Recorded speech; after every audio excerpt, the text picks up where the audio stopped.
thing is huge. Check this out, guys. It's a big box. This is the one I was saying is like the biggest box in the house right now. So I was contacted by a company called Digitnow, and I've seen their stuff on Amazon before. So I was interested. They said, we have this product, would you like to take a look at? I'm like, absolutely, we'll review it, see if we got a winner here. Sometimes companies you may not have as much experience with can surprise you. You know, we have definitely discovered that before in the past. So anyway, it's gonna be fun. So let's check it out. Let's unbox it, review it, see exactly what we got here. You're not gonna wanna miss this. This is Record-ology. This is fun, you guys. This is like the really fun thing to do. So you've heard me talk before about retail packaging and non-retail packaging. This would be an example of non-retail packaging. So this is a product that is designed to be sold. Oh, I get, these are components. Okay, got it. So yeah, this is a non-retail box. So there's no reason to have fancy color printed art on the front of it, because it's not going to be seen until you own it. That being said, there is still some information on the front. Totally new to the Digitnow products. So that's all that's in the box. So this will be a new experience for both of us. Wow, I even opened it right side up for a change. So there's the turntable. Slide it out. Okay. Looks promising. We've got a bundle of stuff here. And then just loosely in the box, the power cord. The only other thing in the box is some bracing material, so we'll set that aside. Yeah, okay, cool. I guess I'll open the speaker box next so we can kind of do this all in stages, as it were. So far it looks promising. Try not to make too many initial judgments. We'll really get a chance to look at it in detail. Cutting towards myself. I learned that in Boy Scouts. You're never supposed to do that. Always cut away. I earned my Whitland chit. What did you just say? Chit. C-H-I-T. Boy Scouts among us will know what I'm talking about. And here, those of you that don't, it's a card you have to earn in order to carry a knife. The basic premise is don't cut towards yourself and don't do anything stupid. Okay, so we got speakers here. These look cool. There's significant wattage on these speakers. Okay, so here we go. I'm gonna take off. These are the higher end foam. It's more of like a plastic foam. It's not as it's hard to describe, but it's a higher quality foam product. I'm looking for anything that's higher quality, right? Because these are indicators of an investment. They reflect on a decision to invest and to do things at a higher level. That always bodes well for a company in my experience. Okay, big reveal, taking the plastic off. This looks beautiful. Wow, okay. I love the look of this. This dust cover has got a nice kind of rolled front. I'm paranoid of lids that go too far back now. After our Memento experience. Taking this off. Okay, full-size platter. We got a felt platter mat. Very thin piece of felt. And yes, it's metal. I was like, please don't be plastic. Please don't be plastic. Let's go ahead and lift this off. Aluminum, possibly steel. Very simple. And let's look at the mechanism. Okay, belt drive. Let's get a little closer. Plastic sub platter with a belt drive mechanism. Let's go ahead and take the sub platter off. Okay. Wow. By the way, this veneer is beautiful. It's like kind of a walnut color. Beautiful. So we got some grease in there. And then here's the bottom of the sub platter, and she just goes like that. Ooh, that's very well done. You can always tell when you put that in, if it has a tendency to bounce up like that, that's an airtight, very good fit. And that is awesome. So when we eventually get it to go down, we can put the belt back on. That's cool, you guys. It looks like a typical, you know, motor and something we've seen a lot in the past. Let's look over here. Okay, this looks cool. This looks like a legitimate tone arm. That is metal. Head shell is metal. Those are the first two things. This looks slick, you guys. So far, I'm very impressed. Let's see what we got here. Take this off. There's our clip.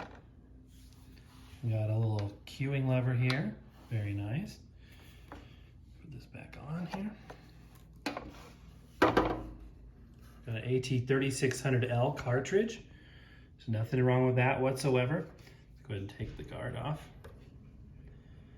Eminently upgradable, serviceable, and affordable, and that's a good cartridge in and of itself. Down here we've got a knob, so it's a volume knob, plastic. So rubber buttons with a good click to them.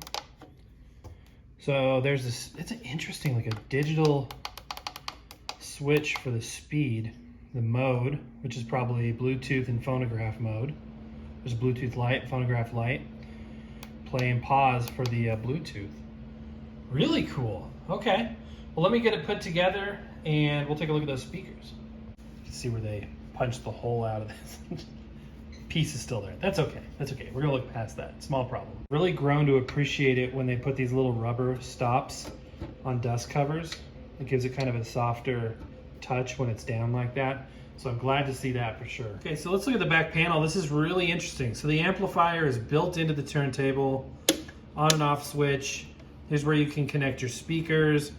15 volt power supply. And so that's the 12 volts for the magnetic cartridge plus the extra voltage to run the speakers. USB, so you can use this to back up your records into MP3 mode. It's got a built-in phono preamp, which is switchable. Very impressive. Left and right output there, so you can connect it to something else with a ground. I'm very impressed, you guys. This is slick. I'll show you the bottom here. So we got like a foam pad right here and sort of a rubberized plastic foot in the front. The bottom of the plinth, and there is the bottom of the spindle. And this is interesting. Not sure why this is done like this, but this is kind of, I guess that's just another foot. Oh, I get it. So there's 3 feet. 1, 2, and 3, which is good. That's, you know, the ultimate stability. And then the foam pads are just sort of extra on the edge there. So kind of similar to what we've seen with the U-turns, where they have everything kind of bundled into this plastic piece that attaches to the bottom of the plinth. The lid here, you can see this inset piece, which is probably designed to have branding of some sort, like a logo sticker, but there's none on this piece anyway. Next, let's take a look at this bundle of literature and stuff that they gave us. Let's see exactly what we got. So we got some speaker wire. Okay, it's like good gauge speaker wire. Excellent. Got a USB cable. Good. 45 adapter. Man, I wish they would.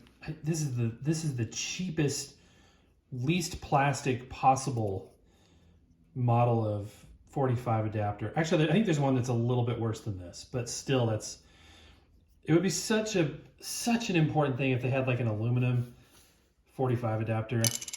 I mean, they're better than the spider adapters, but not by too much. All right, we got another belt. That's cool. What is this? A bearing. Oh, look at that. For the spindle, they included extra bearing. I've never seen a turntable do that before. That's phenomenal. And a belt. The fact that they even include a belt tells you that they expect it to last long enough to need a new belt. So far, I'm very impressed. And here's an RCA cable. Continuing on here, we've got software here, so you can record from your records into MP3. Shows you all the stuff you can do. I'm sure it's Audacity. It's usually what it is. Here's the manual, very thick manual. This is a huge manual. It's probably in 13 languages, but anyway. Cool, let's look at the speakers. I'm getting excited. It feels so good to have a product review go well. This is the way I want them all to go. I want these things to win, especially when it's a diamond in the rough kind of thing like this. Okay, so I mean, it's pretty simple. You got your speaker tabs down there, a port in the back. It looks like the back of a speaker magnet up there with a little gap. So see if we can take this off. We can. Another good sign. Excellent. All right. All right, these look real and authentic all the way through. That looks like a real driver. Here's the back of the speaker grill. It's like a plywood or a fiberboard, spray painted black. Very, very good construction. There's nothing wrong with anything I've seen so far. I have a feeling this is going to sound great too. Okay, let me connect everything and we'll give it a sound test. I'm in the process of setting up the float point on the tone arm so I can adjust the counterbalance to 2 grams. But this is a weird counterbalance because the front part that's supposed to be a dial separate from the weight isn't separate. It's all one piece. So you can't hold this still while you adjust that. So you can't calibrate it to 0. So basically, in this case, it says 2.0, and that's about my float point, a little bit past actually. And once you get there, you just have to do the math. So I need to add 2 grams of force, and I'm at 2.25 now. So I need to go to about 4.25, and there we go. So that's kind of odd. I mean, it's not something we can't deal with, but just kind of bizarre. Also, there's no anti-skate adjustment. This has a pretty strong anti-skate applied. It wants to pull back into the rest, which is better than nothing, but just be aware that you can't adjust that. That comes up from time to time. People are like, well, is that a deal breaker? Not really. I mean, it's not gonna, again, this isn't an audiophile grade product. This is like a mid-grade. This is something that, you want to take the next steps in your vinyl journey kind of a product. You know what I mean? This is something after you've had a suitcase player, after you've had an all-in-one, and you want to have a proper turntable. What I'm trying to say is it's a mid-grade product. That's the target. That's what it's going for. It's about $229 as of the publishing of this video. So it's a significant investment. It's about the same as a lot of the all-in-one wood ones, actually. And for that price, you get a lot more with this. That being said, I haven't even listened to it yet. So let's go ahead and do that. Now that we've got things set, we are going to attempt to give it a listen. I guess it would help if I put the cueing lever in the up position. And, oh yeah, there's a power switch back here, I'm remembering. Got that. Power switch is on. It's on phono mode. And how do we get it spinning? Oh, pick the speed, 33. There we go. All right, big test, you guys. Let's give it a listen. We're gonna listen to a little status quo. My good friend Adrian on here already knows what this is just by the label. So here we go. Volume controls right here. Getting any audio out of the left side. Let me see if I connected the speakers right. It was my fault. The speaker connection for the left side wasn't put in the right way. So, okay, here we go. Let's listen to a little bit more.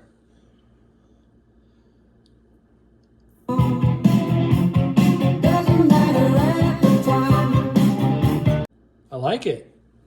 There's not really any hum, very low motor noise that I can perceive. Sounds really good. Good descent on the tone arm. Everything looks legitimate.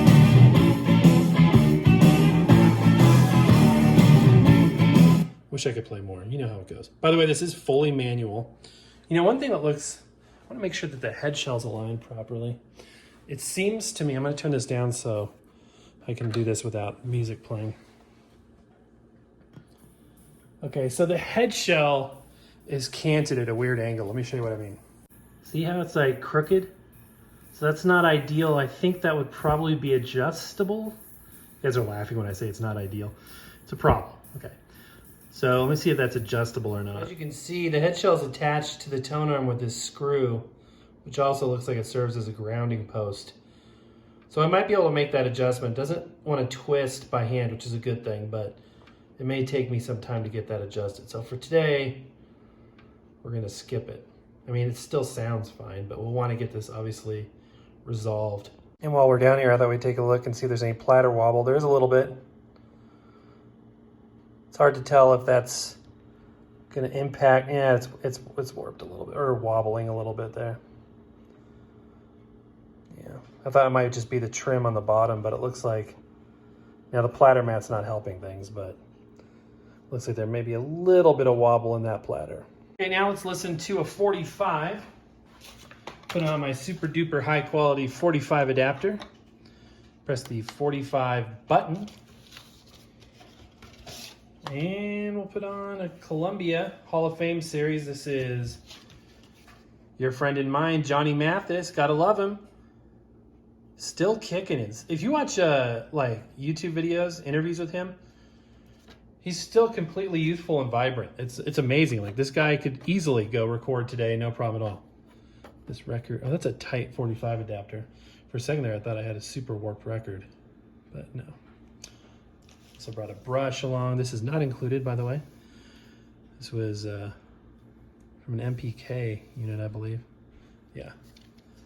It's one of the best brushes I've got, actually. I really like it. So we got a little bit of lint there on the platter mat. Come on, you guys do this too. Don't even act like you don't. Okay, I think we got it. Let's go ahead and listen to a 45. Sound quality is really good so far.